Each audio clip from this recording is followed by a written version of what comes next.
Managing is a lot more positional or authoritative power, right? People listen to you because they kind of have to, right? Leading is a whole lot harder. It's more relational power. It requires a whole lot more influence. And that influence means you have to have a vision and you have to be able to articulate that vision in a way that makes people at the end of the day want to follow you. Hello, and welcome to the Worthy to Lead podcast. This is your host, Kristiana Corona, and I'm so glad that you decided to join us today for a conversation with Caleb Schmidt. Welcome to the show, Caleb. Thanks for having me, Kristiana. Thrilled to join you for this conversation. So for those of you who don't have the joy of knowing Caleb, Caleb is a senior VP of design, experience design at US Bank. And he and I have worked together for a few years. I think we met back in 2019. And Caleb has a variety of experiences over the years, from agency background to Fortune 500 companies. And what we're going to dive into today is a really rich and interesting conversation about what it looks like to be a senior leader, what it looks like to be a human-centered leader in the boardroom. So some of the topics that often come up in leadership conversations that I have are things like, how do you manage up to executives? How do you make time for strategy? How do you find the right advocacy at the highest levels? And how do you navigate the feelings of imposter syndrome, especially when you are leveling up to a new level or you're in the room that is quite different from where you've been before? So I can't wait for this conversation today because we're going to dive into all of those topics and really explore something that, Caleb has as a strength as a leader. I've just seen it in action over and over again, of being able to show up both with confidence and clarity in the boardroom, while also remaining empathetic and knowing how to grow and develop others into leaders. So without further ado, let's dive into our conversation. So maybe to kick us off, Caleb, if you could just tell us briefly about your story. What led you to being the human-centered leader you are today? Yeah, great question. So I've been a designer for 25 or more years. I think I was a designer before I even knew what that meant, to be honest. I've always been naturally curious, and I use that curiosity to solve problems as a child. I think one of the things I can trace this back to is when I was maybe 10 years old or so, and I'm going to date myself here, I had this small side hustle of creating greeting cards on my Commodore 64 computer, and it was a dot matrix printer, and I'd get all into it, and then I'd go around and I'd sell them door to door, and I'd always ask people for feedback, especially when they didn't make a purchase. I wanted to know, what could I do to improve upon those things, right? So here I am, 10 years old. Little did I know I was probably doing user research. I was using those insights to iterate on my product, and even doing paper prototypes, right? So as far as how that's helped shape to how I lead, right? Leading's always come, I think, naturally to me. Even in some of my earliest jobs as a teenager, I found myself put into these positions where I had this chance to lead people. And I think as I, fast forward and went through art and design school, and early in my career as a designer, I was given an opportunity to manage an interim team while someone was out on leave. And I found out that I was not only good at it, but I really enjoyed it as well. But it did take me a few years to realize that there's a big difference between managing a team and leading a team.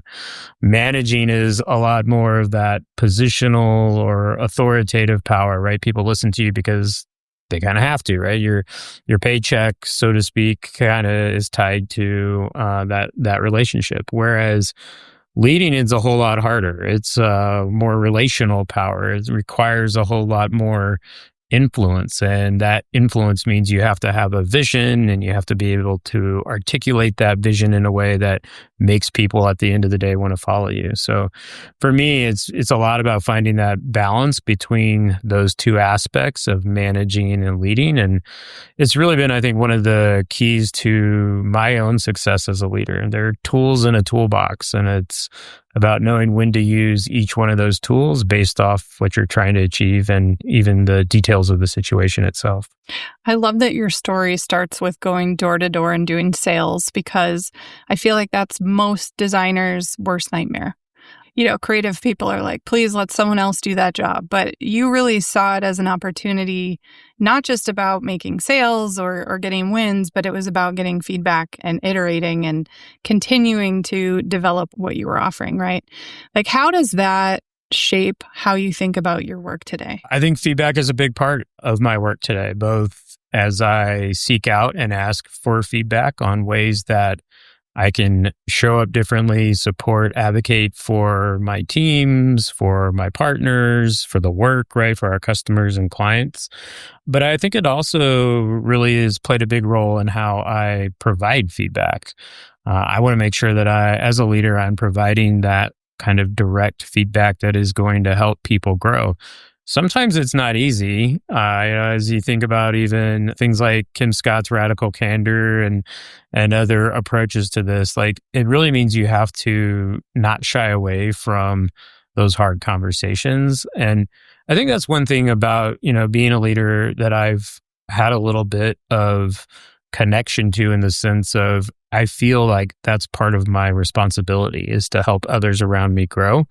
And one really good way to do that is to give people that in the moment, direct, but kind and empathetic, caring feedback, right? That's how we all get better. Yeah, I think so many people get confused about the kindness part by sugarcoating, by saying things people want to hear, by beating around the bush and being too gentle with the feedback so they don't even know you're giving them feedback. And I know you and I have talked about that from a cultural standpoint. Sometimes in a Minnesota nice culture, which is where US Bank is housed, there is a lot of that, right? Where direct feedback and saying exactly what needs to shift doesn't always happen. And I know that's one of the areas that you care a lot about and have, focused on developing your team, which is great. Yeah, I agree. I think it took me having that experience myself with a leader fairly early in my career who didn't hold back, but would still deliver that feedback in a kind of a kind way that made me kind of embody that and want to embody that as a form of my own leadership kind of style. And I feel like when it's done in a way that indicates that you think the other person is capable, where it's delivered with, I believe you can accomplish what I'm asking you to do. Like, I'm holding you to a high standard and I believe that you can actually do this, that it is quite motivating, right? To be able to dive into that and hear that. And you're thinking like, okay, this person thinks I can level up. All right, let's go.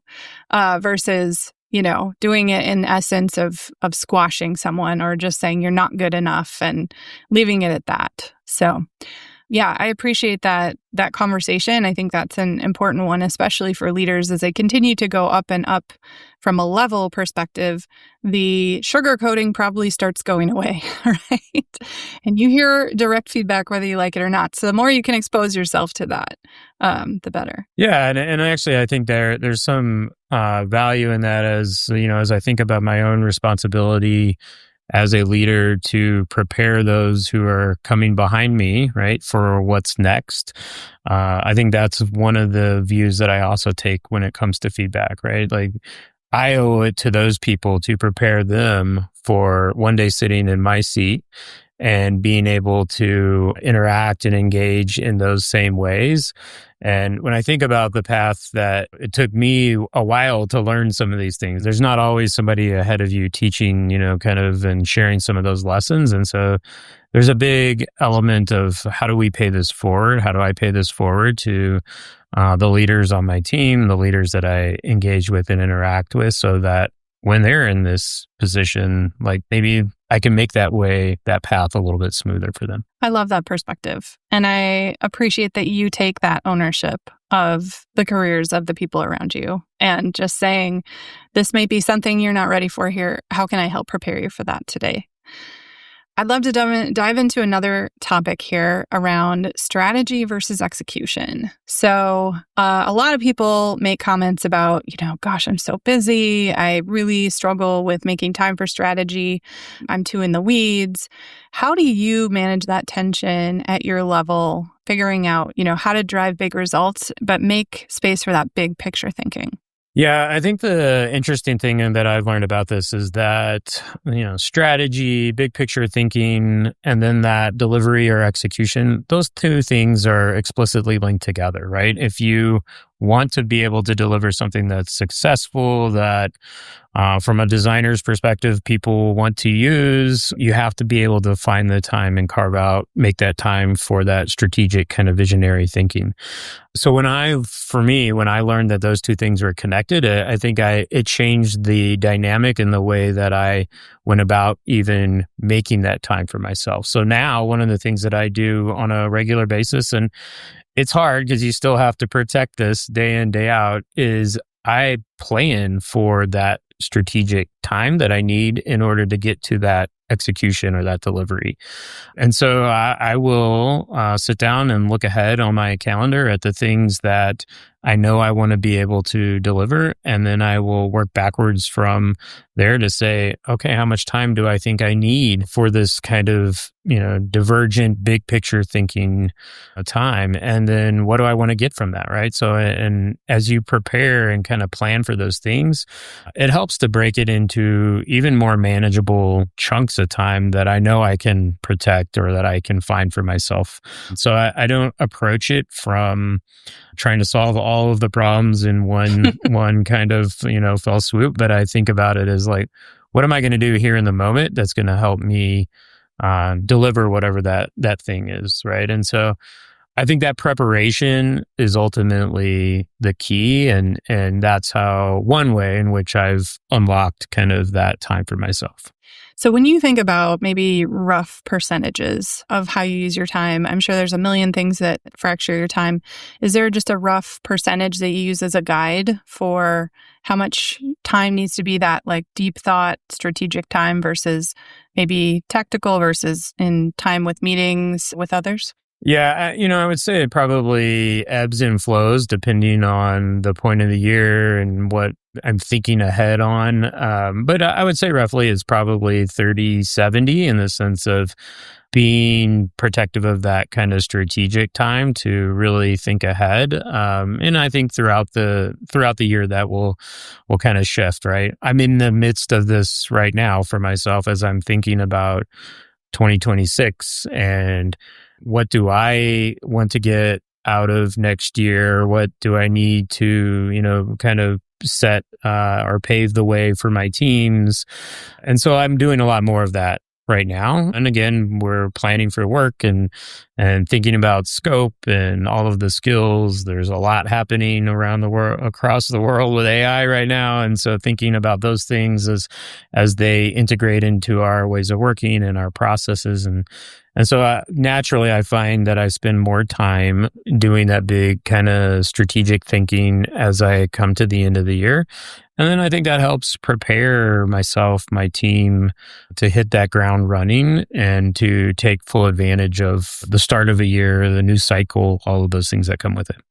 So as you think about that best practice that you developed, maybe the 30-70, how do you encourage your team or the leadership team underneath you to start practicing that as well? Yeah, I think that's one place that we spend a lot of time talking about. I think the teams themselves always feel that friction between how do I think ahead about, this experience that we're responsible for and what should this look like in 6 months, a year, or even further out, as well as how do I keep delivering the things that are necessary and required for us in the moment today.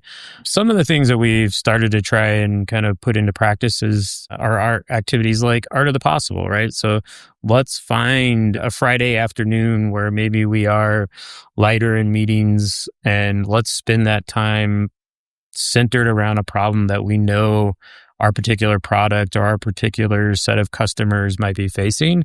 And let's be intentional about focusing on how we might, use that block of time to get ahead on some of those things. So that's just one of many examples, right? We do a lot of different workshops where we bring people together across teams and across audiences and client types to think about similar jobs to be done or problems that need to be solved. And, I think that's been great from an inclusive perspective, bringing different points of view and thoughts together. But I think at the end of the day, one of the things that, as a leader and as leaders on my team, we have to think about how do we protect that time for people, right? So I spend a big chunk of my own time advocating for this with partners and talking about the value that comes from this. And even, one of the things that we encourage teams to do is demystify the process a bit, right? So as a design team, don't go away and do this thinking on your own, only to bring the outcome or the output of that back to the rest of the team. Engage them in that process. When they see and get to experience that real time for themselves, not only is the outcome better because you're bringing in more, perspective and thinking about the problem from different situations or from different perspectives and angles, but it gives those individuals, those partners, a chance to practice this as well. And more often than not across, my career, I think that's where you hear feedback like, oh my gosh, this is so fun. This is amazing. Like, how do we do more of this, right? So that's a big part of it for teams to create this space, protect this space for themselves. I think there's something completely magical when people start being able to work in this way and get invited into the process and find out how joyful and fun it is to actually work together in this way. Like, I don't know about you, but there's plenty enough boring meetings that have very little agenda, that are slow as molasses. And being in a really fun, intensive, workshop together cross-functionally where you're literally inventing what's next for the business, I feel like there's not much better than that, right? And once people get a taste of that, they're like, yeah, we need to do this all the time. Yeah. And that's the beauty of being human-centered in some of these ways of thinking, right? And solving problems is when you can put real human needs and problems in front of people, when you solve that, the way that you feel impact is far greater, as you're changing, somebody's life in even small ways. And that's something that I think we can all, as humans, connect to. Yeah. Yeah, well said. And I feel like a lot of the stigma around taking time for strategy or having strategy buckets and feeling like you can't take that time is that we make it to be this really big thing in our head. Oh, it's going to take me so long. I have to do this really big project with a long tail of research and a long outcome to get to the end of it. And often, like you said, it's just, let's grab a Friday afternoon. Let's just grab 2 hours with the team. Let's just go on site and try something. Let's make the paper prototype, whatever it is. And you can move so quickly when you align people around those fast moments of innovation and inspiration constantly. And so I think sometimes that barrier of the idea of doing strategy work, once we, like you said, demystify some of that, just bring it into our everyday, it becomes so much easier. Yeah. I couldn't agree more. Well said. So another topic that comes up often is the topic of managing up to executives. This is something, where it can be really tough because leaders in the middle, like especially, at the senior manager, director, VP level, are managing up to senior stakeholders to really get buy-in. They're managing down to their teams, and then they're really focused outwards on a number of different stakeholder groups. So how do you help them to navigate that tension? There's a lot of tension there. Yes, I would agree with that. So I think a couple of things come to mind for me as I think about managing up and managing outward. And I'll connect it back to something I was saying a minute ago around that positional versus relational power, right? So I think first and foremost, you have to recognize the situation you're in. And then the thing I coach people on and my teams on all the time is, how do you connect what you're trying to achieve to that other individual's goals, right? When you can unite and kind of collaborate on something, it's far easier to manage up in that example. And so if you take the time, have empathy, just like we as designers want to have empathy for, for our users and our customers. If you have that same level of empathy for your partners and you understand what it is that they're trying to achieve, and sometimes, of course, that's a business priority or objective, but sometimes there's a human or a personal kind of need in that too. And if you take the time to learn and understand those things, you can more easily connect what you're trying to influence to those priorities that other party has, right? And so being able to make those connections is the way that I've had a lot of success over my career in being able to kind of manage up. And I think it comes back to as well the topic of feedback, how you can show up and be kind and authentic about whatever that point of view you have. Or, even better, back it with data, right? We oftentimes have no shortage of data about the decisions that we're trying to influence, and bringing that forward in a really clear, concise way is a critical step in that.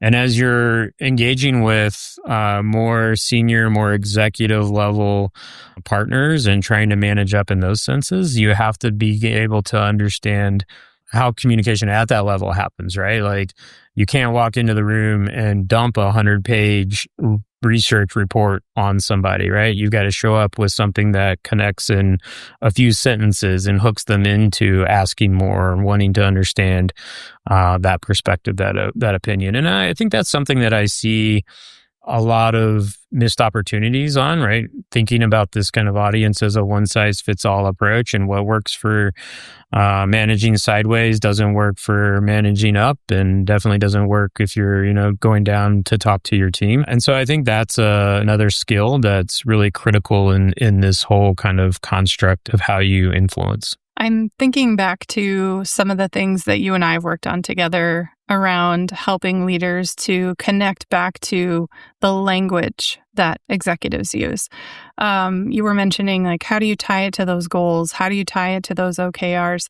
But also, how do you tie it to words that you hear them say? It's almost like coaching, right? When you hear someone say something, if you're able to reflect that back with the exact language, with the exact intent, or really tying it to a goal that they care deeply about, it's a very different message than, here, look at my work. This is why, we should do what I want.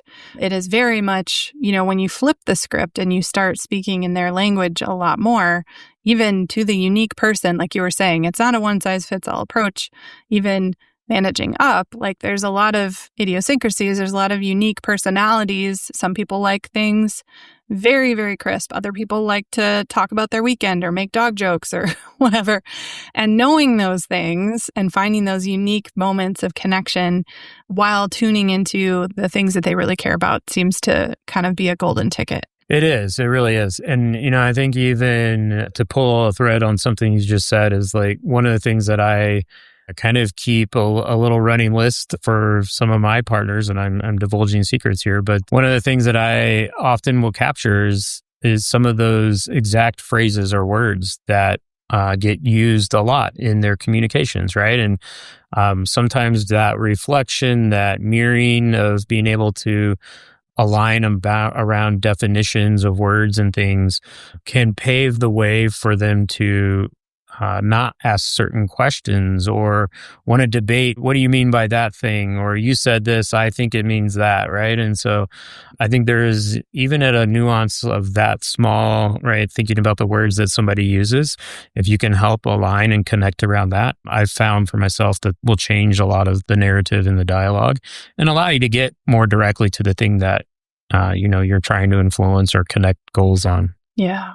Yeah, I love that. So you see a lot of leaders. You see a lot of creative leaders. You have worked in the past with a lot of creative leaders. When you think about all of these different areas that we're talking about to level up, what do you think are the biggest opportunities for creative leaders in specific that would really help them level up when it comes to leading at the next level or even interacting with leaders at the next level? I think there's three things, and I think I would kind of maybe stack them in this order even, right? So I think there's this business intelligence. So how do you understand what your, company or the product you're working on, how do they make money? How are they, driving forward from a performance perspective? You have to really understand that whole kind of facet of your organization, from like the operations behind the scenes to the outcomes that they're trying to drive. And I think this is one of the biggest gaps that I see for creative leaders, right? Especially as you get in and we care oftentimes very deeply about the experience or the customer's needs and how they're feeling and thinking. And that stuff is all absolutely very critical. And it's it can be a very big differentiator. But if you cannot understand the business side of things and connect those two together, unfortunately, almost every creative leader will fail in that regard. And so that business kind of intelligence or acumen is a really big part of that. The other two kind of areas that I think often are a lot about is kind of that creative intelligence and that emotional intelligence, right? So creative intelligence being more about that capacity to be kind of intellectually flexible and innovative. And as we all know, hundreds of ways to solve any particular problem, and how you get there is just as important as the problem you're trying to solve. And then there's that emotional side of it, right? So are we aware of and can we control and express our emotions and handle and create and build those interpersonal relationships, right? And be empathetic and authentic and all those things.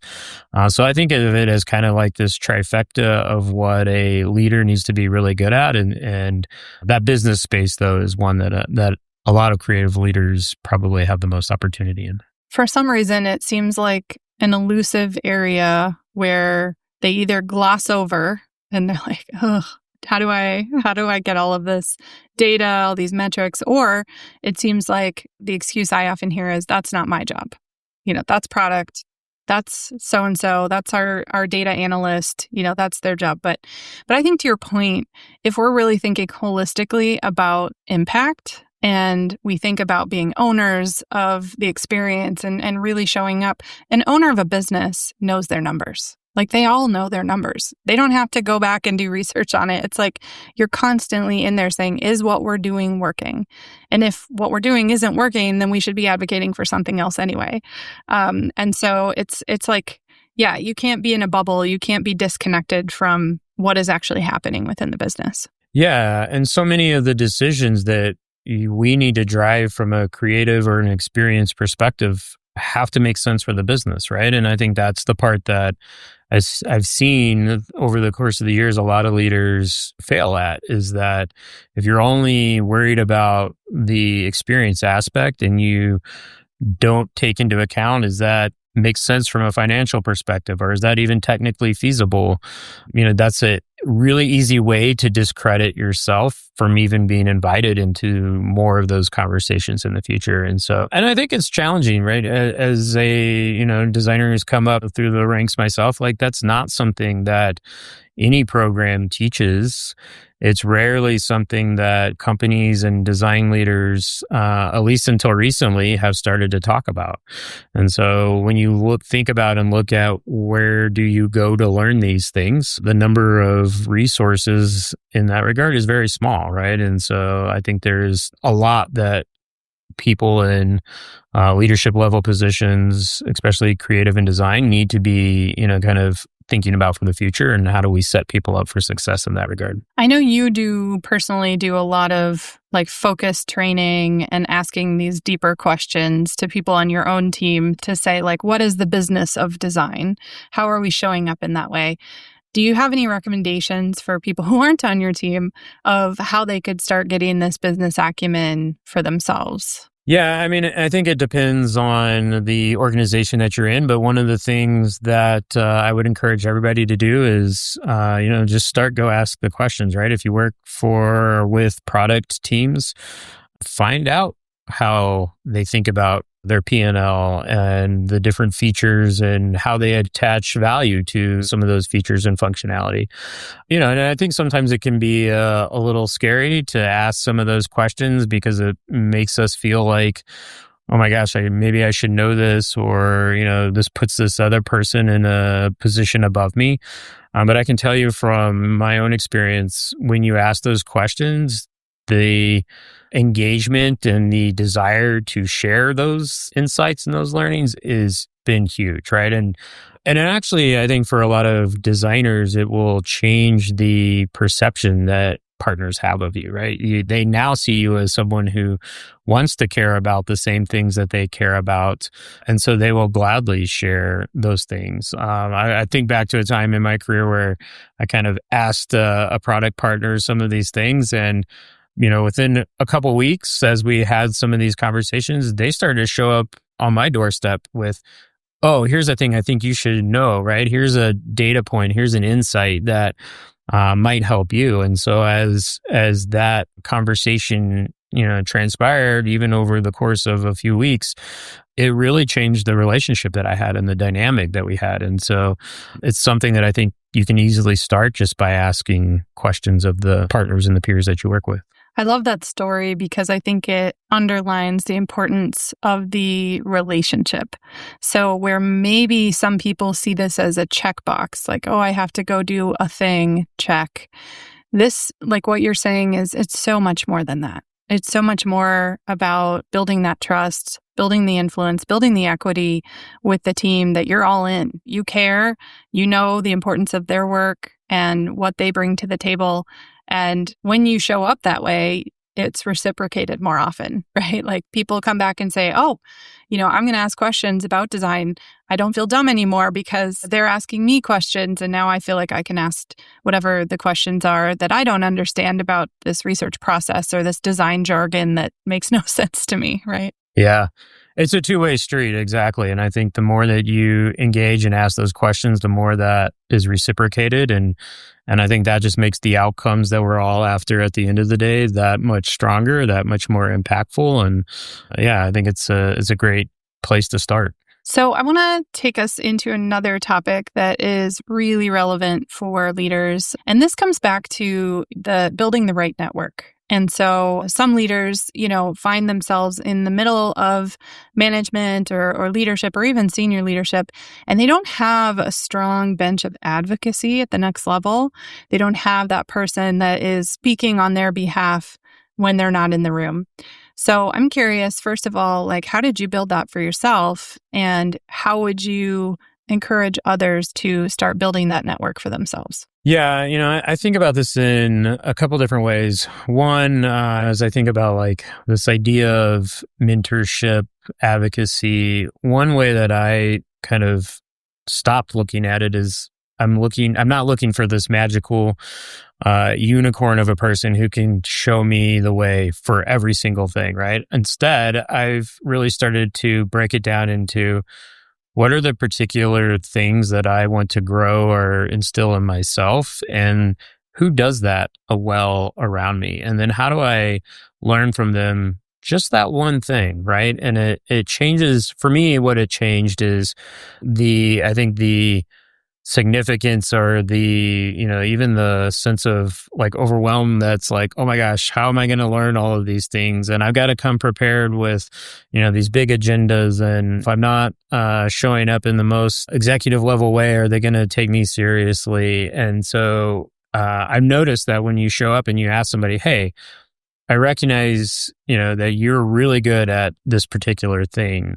How could you help me learn that, right? They're really willing to dive in deep to that one particular skill or attribute that you want to learn. And so that's one way that I've thought about some of the skill building, the raising my own bar, so to speak. And then I think as you kind of called out, like somebody speaking on behalf of you, right, when you're not in the room, a lot of that, I think I've been able to build upon those small relationships that I started around a particular skill. And as I've kind of gotten to know those people on an individual level, you have to be vulnerable about it, right? You have to share some of those things that you're trying to grow or develop, or the goals, the things that you're really, after at the end of the day. And that's a way that I think they can start to care for you at a human level, which is really where that advocacy begins to happen, right? So it's not that they know that Caleb's a designer or Caleb's trying to drive these things forward for a business, but they know why I want to drive those things forward, and they know why I want to think about that next career opportunity. and they know why I actually am interested in growing that skill. And so it takes some of that vulnerability to open up and talk about those things. And I can say that, as you go up the levels, so to speak, it becomes harder to do that. And it's probably a little less rare for executives to have that openness, that vulnerability. But when you do, like, the outcome, the dividend of what gets, kind of paid back is far greater. So it's hard in the moment to have that openness, that transparency behind it, but it's paid off for me, at least. I love the point that you made about the way you approach people and not making it a general statement of, can you be my mentor? Can you teach me everything? But really finding that one thing. What is that one thing you want to learn? And then finding someone else that has a one thing that is really phenomenal in a different area, and being able to have that sort of coalition almost that is on your side. And also, I think, back to the way you are clear about giving and receiving feedback, also being clear about your intentions, right? This is what I want in my career. This is what I'm working on developing. And sometimes we don't just come out and say it. Yeah. And I think the other benefit too is that it forces me to think about and reflect on what are those things that I want, and what is that next step for me, and what is that next skill that I'm trying to, to elevate. And I think, we've all had those experiences where you've either mentored or been a mentee, and it's like, what you ask the individual, what do you want out of it? And it's, a pretty broad blanket statement. And it's like, okay, well, what do I do with that, right? How do I help you? And so I think that's my own kind of also iteration and kind of learning is like, okay, if that broadness doesn't connect or work in a lot of situations, how do I get very specific about my ask? And I think the other kind of thing that I've uncovered with this is people want to help you, right? And so I've never, ever been turned down when I've asked someone for this type of help. In fact, it's almost like you see them light up with a different level of energy and joy. And, when you can be that direct about what you're looking for and what you appreciate and recognize in their strength, they come at that conversation with so much more than I think you ever would get if you just show up to say, would you mentor me, right? In that broad sense. Well, there's inherently a compliment in there. Yeah. I think you're really great at this thing, and I want to learn how to do it from you. Yeah. That's got to make anybody feel good. But to your point, you're making it easier for them to advocate for you. You're making it easy, like the entire process. You're just honing it in, making it easy for them to know how to help you be successful, and to advocate on your behalf, which I think is really powerful. And I think there's another thing here too, just around the scalability of this, right? So when you build those types of relationships with multiple people, and it's easier to do as you focus on particular things from each individual, by the end of it, you've got a network or a coalition, as you described it, right, of advocates versus just one individual. And so as we experience change and you move around in an organization, right, like you can then begin to tap on this larger network of advocates versus just one or two. I think that's brilliant. I'd love that. Taking mental notes. All right. You talked about vulnerability, and I think that's a really important topic. And alongside that is sort of this idea of imposter syndrome. And a lot of leaders feel imposter syndrome. They're placed in situations they're not comfortable with or not familiar with. And suddenly you're thinking about, like, I'm the only one in the room who maybe isn't ready for this or doesn't have what I need. And so I'm just curious about your own experience, if you've ever felt that creep in the executive circles that you've been a part of, and how did you handle it? Absolutely, yes. I think that's a very real feeling, right? And in fact, I had a experience of this myself just even a few weeks ago, as I was engaged with a big network of my own peers and was listening to some of the things that my peers have accomplished and were pursuing and pushing forward in their organizations. And I was met with this wave of this for myself, right? And I think it for many it's kind of like one of those taboo topics that's not talked about in enough circles. And I think some people see it as almost even a sign of weakness, but I think it's honestly a very human emotion. Everybody feels this at some point, no matter your role, no matter your experience. If you're honest with yourself, right? Like we've all felt this. And I think one, just putting it in that perspective and in that lens can change the way that you think about it for yourself, right? And the other thing that I do for myself when I feel that is I reflect on it. I don't avoid confronting it. It's, hard to do in the moment, right? But if you go deep enough and you really sit with it and you kind of uncover what's that root cause, I think you can figure out what you can do differently the next time that you feel that wave come over you. And I did this for myself just with the recent experience that I mentioned. And I thought about like, okay, why am I here? Why am I in this role? What are some of those things that I'm going to remind myself of the next time that I begin to feel that way? And after I walked through that process for myself, I came back with a list of things that was like, okay, I've got validation for, the impact that I've had on teams that I've led or the company that I'm in or the customers and clients that I support, right? I know why people believe in me for this role. I know that I show up in a certain way to lead. And so I think you can change that narrative for yourself by just confronting some of those feelings more head on. So you had that whole list of evidence. It was just pausing long enough to go back and think about it and say, oh, yeah, that's right. Here's my game. Here's the game I'm playing, and here's what I've done with that. That's exactly it. But yeah, don't avoid it. Like that's the easy thing to do, right? Is to bury it down, walk away, pretend that it never happened. But those things just keep cropping back up, right? Until you kind of meet it head on. Well, and to me, it's a sign that you are continually leveling yourself up. If you're too comfortable that you never show up in a room and feel challenged or feel like, you're being pushed to the next level to do something that's a little scary, maybe you're not pushing yourself to grow enough. And so I love that, you're in these circumstances with people who are A players. And they're showing up as A players, and you're like, ooh, I better show up as an A player too. Okay, what's my best game that I'm playing here? And when you see it as this sort of joint exercise of everyone is leveling each other up, rather than comparison, not enoughness, why am I in the room?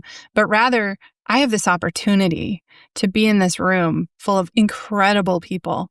What am I going to bring of value to them? What am I going to learn of value from them?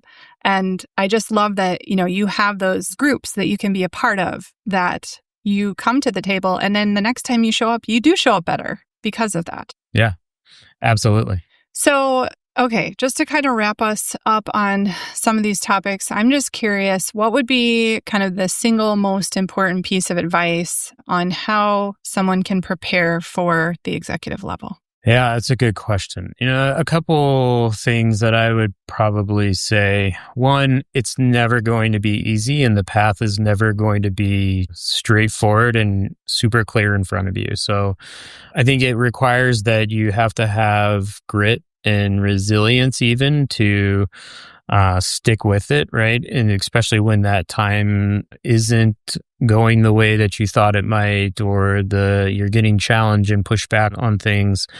And that, requires you get up and you do it all over again the next day, and you show up and you have that positive outlook and you look for the thing that you can learn, and you show up to learn and to grow from that thing, right?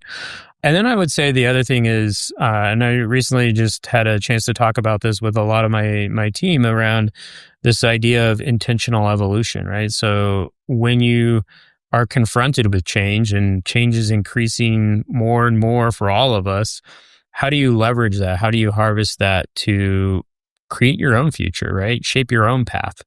I think I see a lot of, leaders and people who are on this, or desire to be on this executive path, wait for instruction or wait for something to be, given to them in the sense of, now go do this thing. And I can tell you from sitting in an executive level seat, like that is rarely ever given to you. And you have to kind of figure out what's that right path and how am I going to navigate those things. So take that kind of moment of change and use it to shape kind of the future in the direction that you believe is the right path. And then, then back to some of the things that we talked about. How do you communicate and set that as a vision so that other people see that path alongside? I love that it's much more about, again, you bringing the value to the table to show what is possible and what would happen if they were to elevate you to that role versus coming at it from an entitlement standpoint. I deserve this role. I should get this role. I've had X amount of time, at this level. I deserve to be the next level. Well, the best way to show that is through the value that you bring, right? Yeah. Demonstrate that you belong there and demonstrate that you have something more to add and how that changes the outcome that everyone's after. And I think you'll see that seat at the table, so to speak, change in a pretty big way.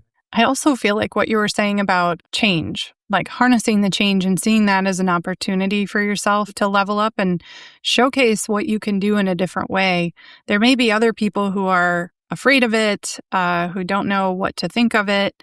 And if you can be the one that's bold, that dives in, that starts learning, that starts trying new things that others aren't trying, pretty soon people start coming to you and seeing you as that go-to expert, right? So there's tons of opportunity right now, especially with AI, but even just everything that is in transformation digitally, I think there are always opportunities for us to bring big and new thinking to the table. And I know that is absolutely what you and the team are doing at US Bank. Yeah, absolutely.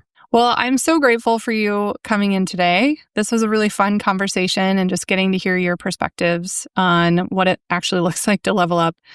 Before we wrap up, I want to just do a really quick rapid fire round of questions for you, just for people to get to know you a little bit better. So first question is, are you an early bird or are you a night owl? I used to be a night owl, but the older I get, the more I am an early bird. And I've actually found a lot of joy in those quiet moments by myself in the mornings. And you live in an absolutely gorgeous place in Colorado, so I understand why you would Colorado want doesn't make that any worse, for sure. Okay, a book you have recommended most recently? Outcomes over output is one that I have bought for some of my leaders, some of my partners. And it's really about how do you stop thinking about feature factory mentality and putting lots of features into people's hand, but actually solving real problems. It's a really fantastic, but short read. So it's easy for people to, sit down in an hour and kind of take some insight and learning from. Love it. We will definitely link to that in our show notes. Okay, a leader you deeply admire. One of my previous leaders, his name is Carl Roberts. He probably doesn't even recognize how much impact he had on me, but he was really one of the leaders when I first moved from agency to in-house that helped me understand kind of that importance of business acumen and how to go about communicating at that like board and executive level. So he's probably one that I would point to. Amazing. Everybody needs that person. Yeah, it's a game changer, right? Like, and it's funny how some of those leaders don't even know the level of impact they've had on people around them. Well, shout out to him for sure. Okay, favorite way to recharge after a long day? I think for me, it's actually cooking in the kitchen. It's become my creative outlet, right? And it's been a little bit of my kind of transition between work and personal time, and it brings people together, family together, and at the end of the day, you get to eat something delicious. So how could you not like it? What do you like to cook? Anything and everything, but I love Italian food. Yeah, that's extra fun to make too. It is. Making your own pasta, there's something very refreshing and relaxing about that. Oh my gosh, that sounds good. All right, last question. Years from now, when people talk about your leadership, what do you want them to remember about you? Ooh, good one. I want them to remember me as a leader who was empathetic and supportive and kind and really pushed them to be the best that they that they possibly could. And, even in the moments when that wasn't easy to do, that's kind of the way that I would want somebody to think about me in the future. I love that. And I will just say, speaking for an audience of one, that is most certainly true. Well, thank you. All right. So if my listeners would like to hear more about you or connect with you, where should they go? Come find me on LinkedIn. It's probably the place I'm most active publicly. That sounds good. All right. Well, thank you again for coming on the show. It was so wonderful to talk to you, and I can't wait to have you back again. Yeah, thank you. Enjoyed the conversation. It was great.